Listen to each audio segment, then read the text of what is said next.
अब आफूले चाहेको समयमा पठाउ राइडर, क्याप्टेन, पठाउ हिरो वा टुकटुक चालकको ट्रेनिङ लिएर 24 घण्टा भित्र सम्पूर्ण चाहिने कागजातहरू अपलोड गरी भेरिफाई हुन सक्नुहुनेछ।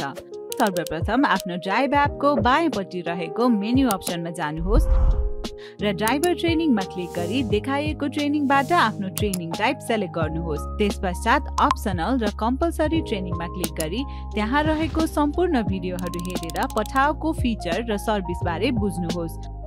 भिडियो पुरा हेरिसकेपछि भिडियोको माथि दायाँतर्फ वाच्ड भनेर देखाउनेछ।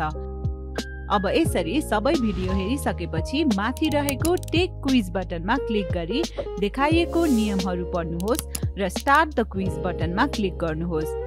त्यहाँ दिएको प्रश्नहरू राम्रोसँग पढी सही उत्तर छान्नुहोस् र सबमिट बटनमा क्लिक गर्नुहोस्। सबमिट गरिसकेपछि तपाईले आफ्नो रिजल्ट हेर्न सक्नुहुनेछ र पास हुनुभएको छ भने 24 घण्टा भित्र तपाईको अकाउन्ट भेरिफाई हुनेछ।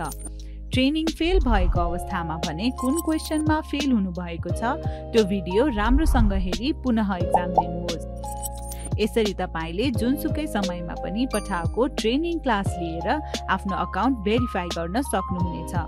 धन्यवाद।